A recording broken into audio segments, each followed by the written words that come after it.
Hey everybody, welcome. My name is Matthew. Today I'm going to be talking about the things that you always need to remember when you are the game master. A lot of these things are common sense. If you've been running games for a while, you'll be thinking, yeah, I already know all that stuff. That's okay. This can be a little bit of a refresher. It can also be a nice guide to those that are just getting started.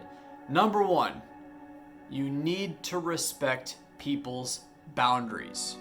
A lot of what I'm going to be talking about today is simply knowing your characters and knowing your players. In a lot of role-playing games, violence is very prevalent. It comes up.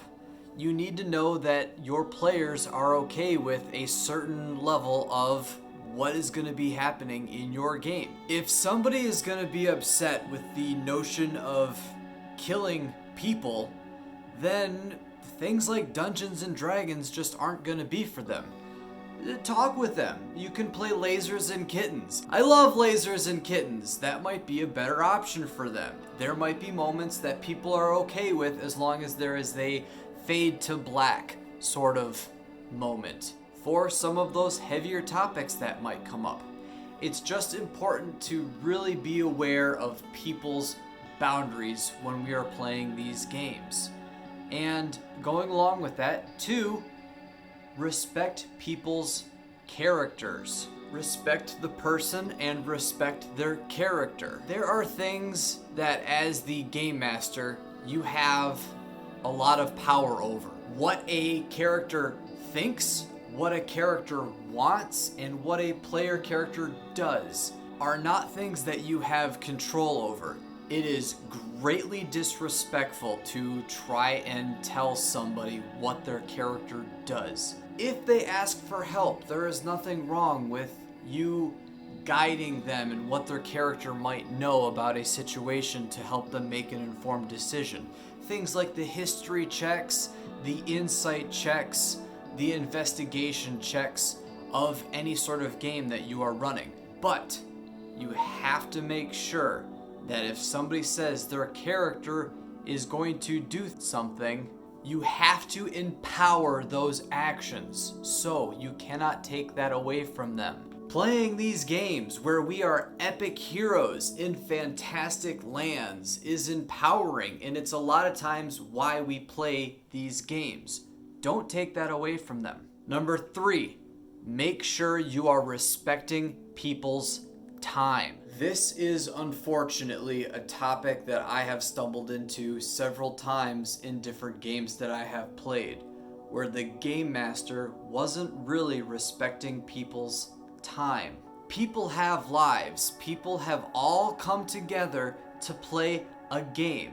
Understand that people have set time out of their lives to play this game and to hopefully have fun. This falls into many categories. You need to be prepared to be able to run a session that people can enjoy and hopefully have fun with.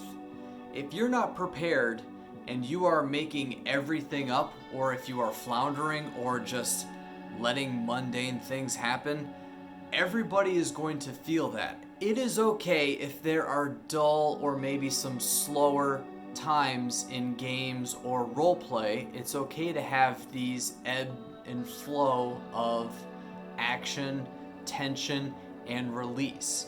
But you gotta make sure you're not staying in that valley for too long, because otherwise it's just gonna feel like, what am I doing here? Why am I playing this game?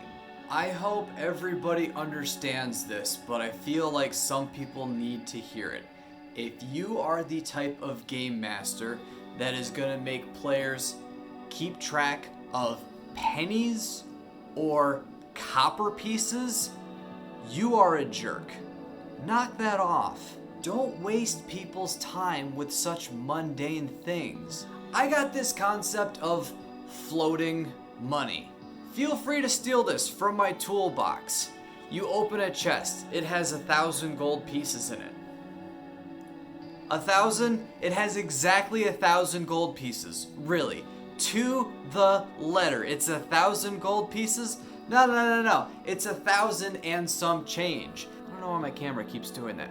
It's 1,000 gold and some fiat money. Once your players reach a certain level of wealth, don't make them pay for the mundane things.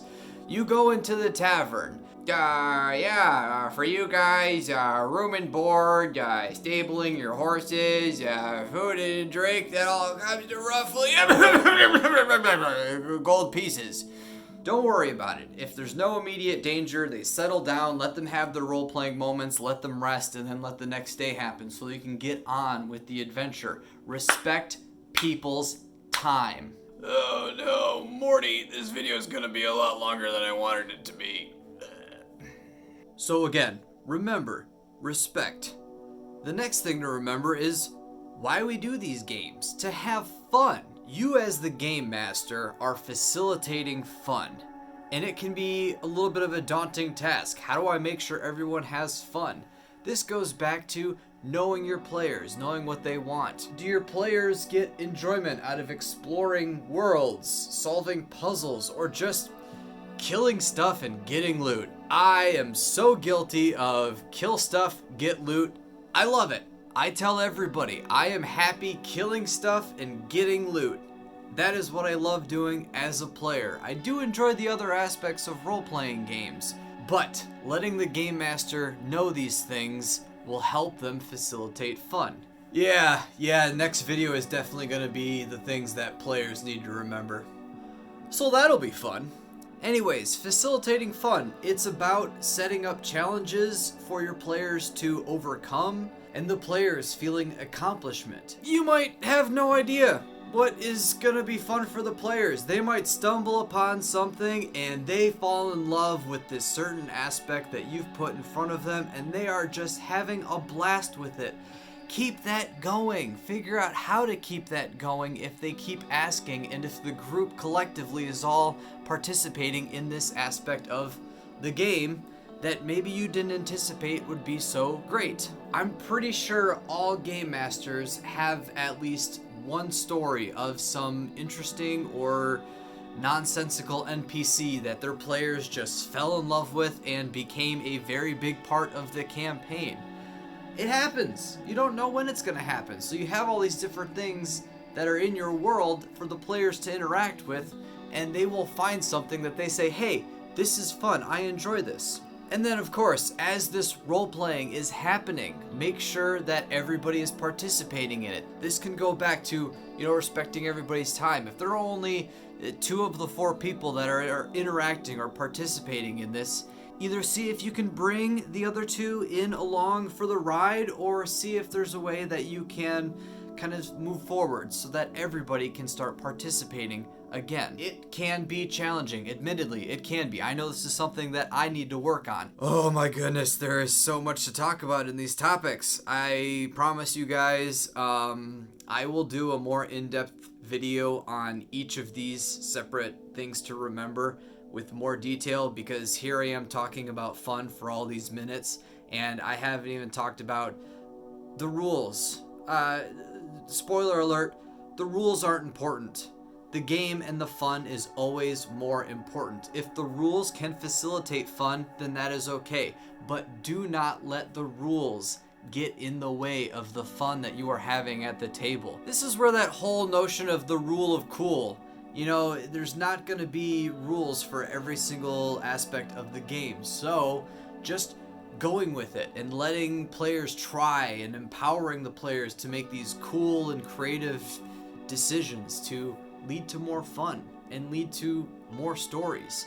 Because really, that's how we win these games, is by having fun and these memorable stories that we're gonna tell and retell with our friends. So remember to have fun. And so, of course, facilitating this fun is another role you have. And that being said, the very last thing I want to talk about is remembering your role. You are telling the player's story. You are not the storyteller. If you want to tell a story, then you need to write a book. Go make a movie, because You might be running a module, you might have these cool events in mind that are going to be the backbone of the story, but you need to facilitate and empower what the players are doing in these role-playing games. That is your job. That is what you are doing. Bring about challenges and play the bad guy while not falling into adversarial territory.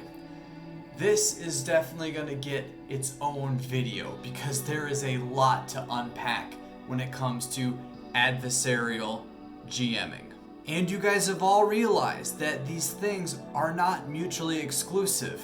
Being respectful, having fun, knowing your role and what that means as the GM are all very important. In the comments below, leave your friendly reminders to all your other game masters, things that you sometimes forget. And so as much as you're reminding everybody else, you're also reminding yourself, because we can all do better, we can all be better. Thank you guys so very much for watching. My name is Matthew, and until next time, you GM,